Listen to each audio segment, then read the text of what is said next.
Chapter 7. The Promise Beneath the Roots. They had only gone a few dozen paces when Rose felt it. Not pursuit, not danger, uncertainty. It came through Alaric's footfalls, subtle, barely there. A fraction too slow at a narrowing bend.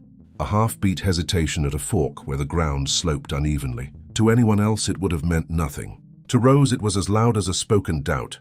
She slowed, then stopped. Alaric took 2 more steps before realizing she was no longer beside him. He turned back, brows drawing together. "What is it?" he asked quietly. Rose didn't answer right away. She knelt instead, pressing her bare palm to the forest floor.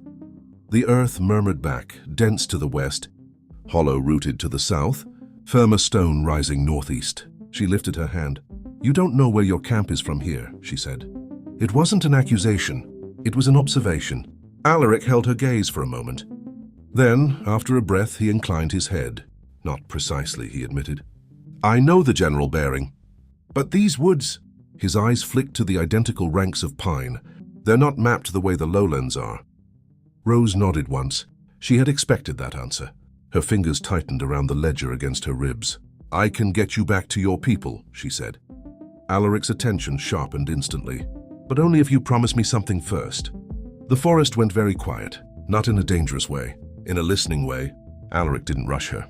"What do you want?" he asked. Rose swallowed. Her throat felt too tight. Her chest still burned from running.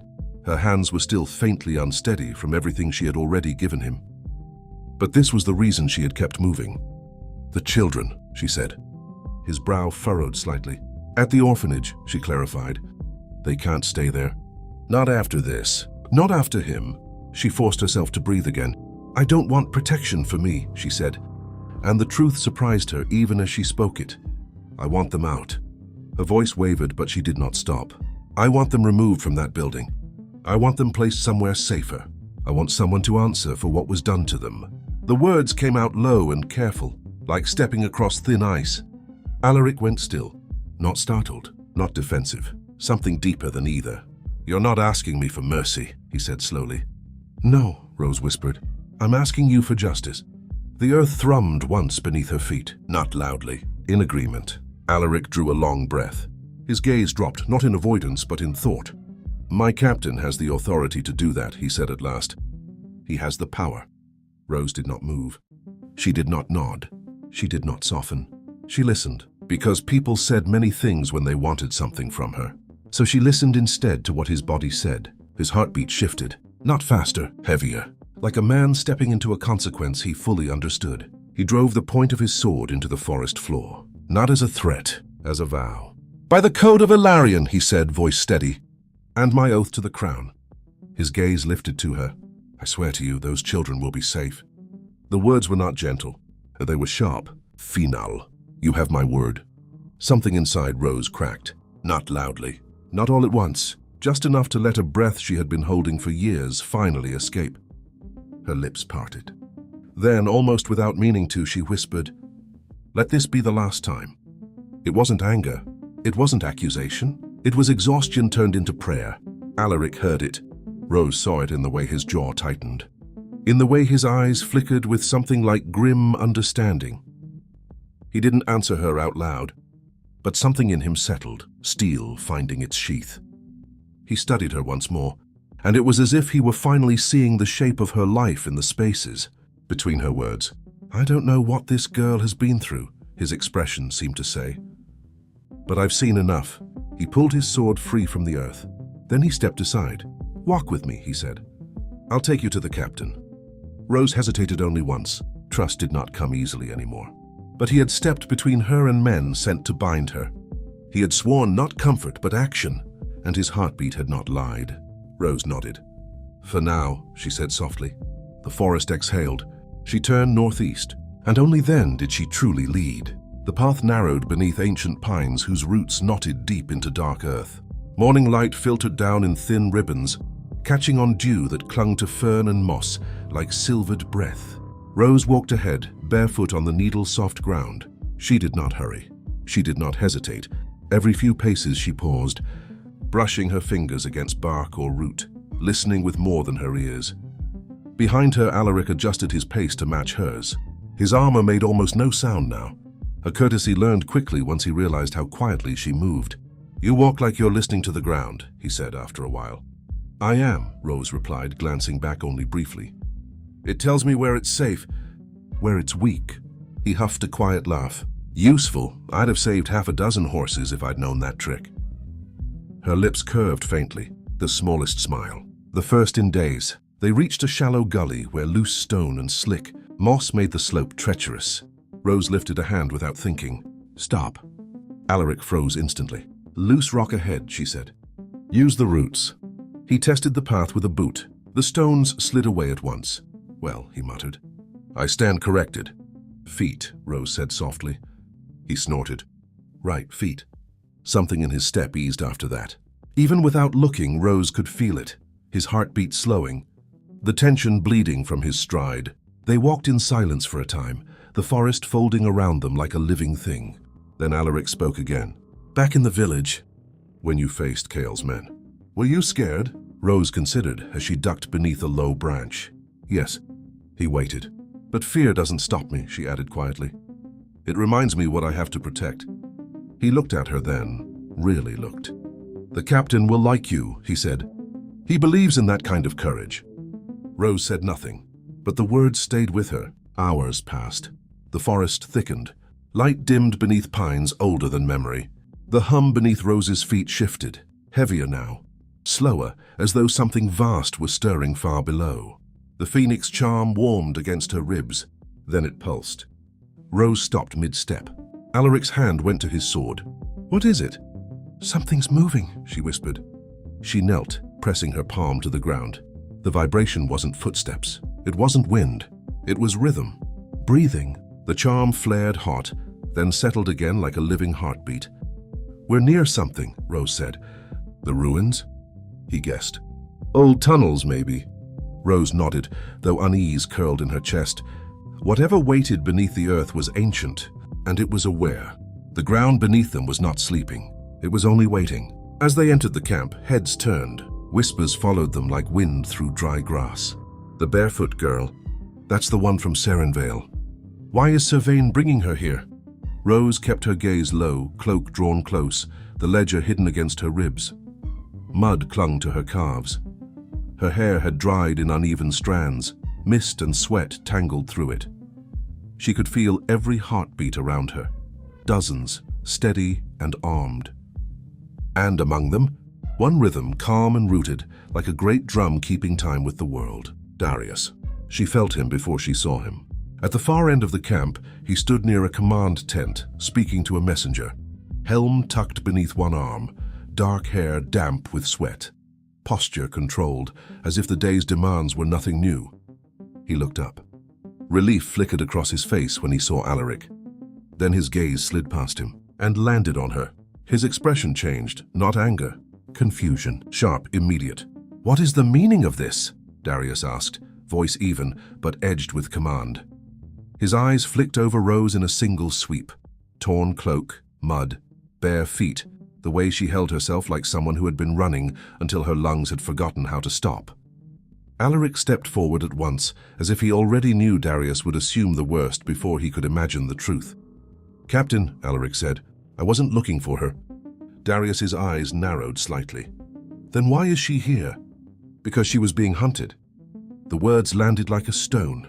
Darius's attention sharpened, less on Rose now, more on the implication.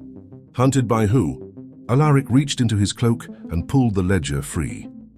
The leather was scuffed, damp at the edges, but the king's crest still marked it like a brand. "I found her in the northeast pines," Alaric continued steady. "2 men were closing in on her, quietly, trained, not patrol." Darius's jaw tightened. "And you're certain?" "I'm certain enough that one of them won't be walking back." Rose flinched at that, not from fear of Alaric, but from the memory of steel ringing once, sharp and final, and the earth flinching beneath the body. Darius's gaze lowered to the ledger. "Why bring this?" he asked. "Because it's why they were after her," Alaric said, "and because I saw what the headmaster was willing to excuse in Serinvale. I believed her before she ever spoke." Rose swallowed. Her fingers tightened under her cloak, pressing hard against the phoenix charm like it could keep her standing. Darius reached out, Alaric placed the ledger into his hand. Darius opened it. His eyes moved quickly, trained. A soldier reading logistics, a captain reading truth hidden in ink. Bribes, records, notations too careful to be innocent. His expression did not change much.